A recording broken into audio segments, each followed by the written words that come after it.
We all know vitamin D is good for us, right? It's the sunshine vitamin, essential for strong bones, a healthy immune system, and muscle function. We hear about its benefits all the time. But what if I told you there's a hidden danger that even health-conscious people rarely hear about? A danger that can quietly build up and cause serious health problems. Today, we're talking about vitamin D toxicity, the silent problem created by our modern love for supplements and high-dose routines. Most people think of vitamins as completely harmless. If you take too much vitamin C, your body just flushes it out. But vitamin D is different. It's fat-soluble, which means your body stores it. Instead of being flushed out, it accumulates in your fat tissues. And this slow buildup is why so many people do unrealize they are re-overdosing until the symptoms get serious. Understanding this could save you from months or even years of mysterious health issues. So what happens when your vitamin D levels get too high? The first domino to fall is your body's calcium balance. Vitamin D's main job is to help you absorb calcium from your food. But when there's too much vitamin D, your body goes into overdrive and absorbs far more calcium than it can use.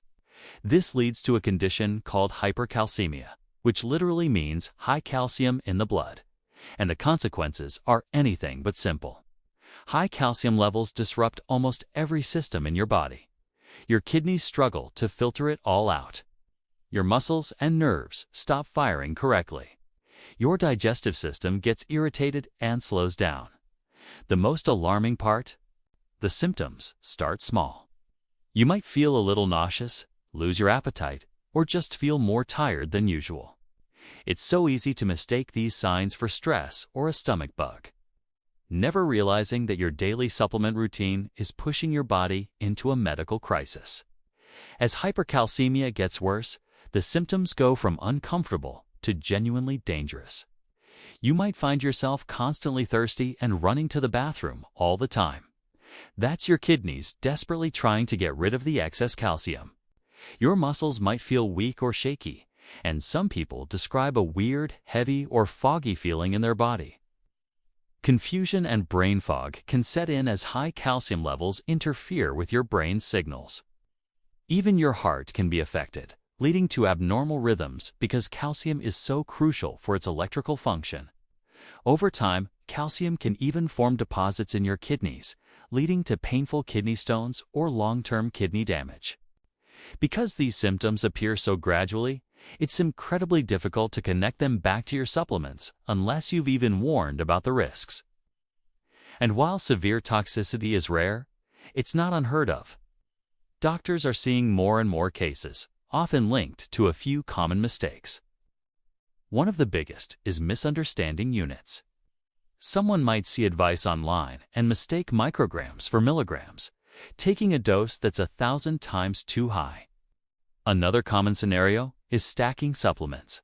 You might be taking a multivitamin, a calcium supplement that has vitamin D added, and then a separate high-dose vitamin D pill on top of that. Each one seems fine on its own, but together, the total dose skyrockets. And because vitamin D is stored in your body fat, simply stopping the supplements doesn't fix the problem overnight. The excess can linger for weeks or even months, which is why prevention is so important. We need to be especially cautious with infants and young children. Because they're so small, even a tiny dosing error can be dangerous. Liquid vitamin D drops for babies are often very concentrated. And a parent might accidentally misread a label or use a dropper from a different product with different measurements.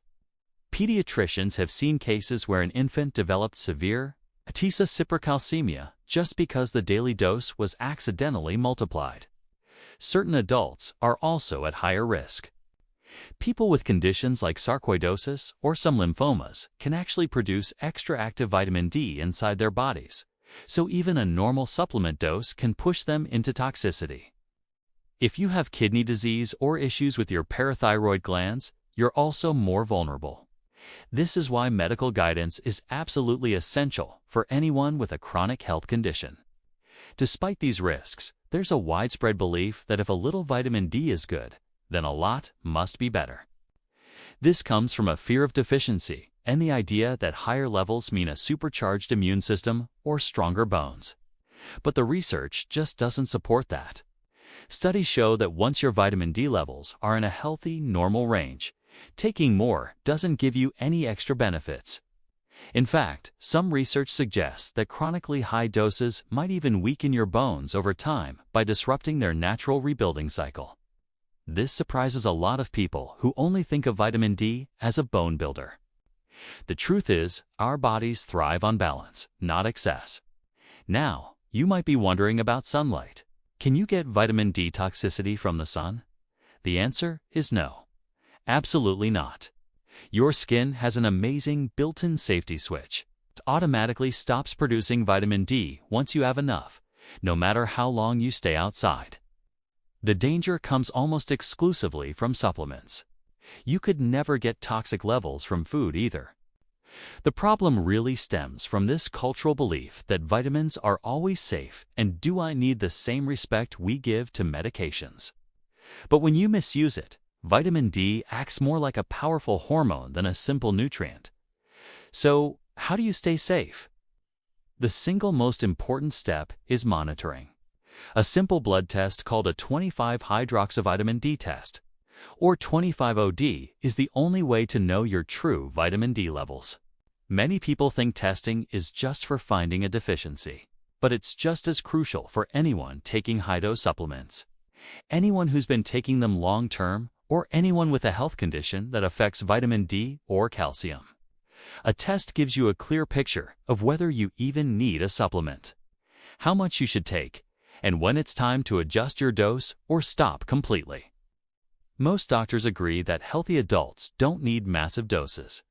For most people, moderate daily amounts, sensible sun exposure, and a balanced diet are enough. If toxicity is suspected, the first step is always to stop all vitamin D and calcium supplements. Doctors will often recommend a low-calcium diet. In more serious cases, 4 fluids are used to help dilute the calcium in the blood and flush it out through the kidneys. There are also medications that can help lower calcium levels. But again, recovery can be slow because all that stored vitamin D keeps getting released into your system. This just reinforces how much easier it is to prevent this problem than to fix it. I want to be clear. None of this is meant to scare you away from vitamin D. It's an incredibly important nutrient. And being deficient can cause real health issues like bone loss and muscle weakness. The goal here isn't to create fear. It's to promote responsible, informed use. Think of supplements as tools. Used correctly, they can be incredibly helpful. Used incorrectly, they can cause harm. The key is balance, using enough to stay healthy, but not so much that you overwhelm your body. If you're thinking about taking a high-dose supplement, please talk to a doctor first, and ideally, get a blood test. If you're already taking vitamin D, take a minute to check the labels on everything you take, your multi, your calcium, everything, and add up your total daily dose. The real danger with vitamin D isn't the vitamin itself. It's the widespread lack of awareness about how easily an overdose can happen. As supplements become more popular and online advice gets more extreme, it's crucial to remember that vitamin D is a potent substance that deserves our respect. It's essential for your health, but only in the right amount. By understanding the signs of toxicity and approaching supplements with informed caution, you can protect yourself and your long-term health. Thanks for watching, and if you found this helpful, please like, share, and subscribe for more content to help you stay healthy and informed.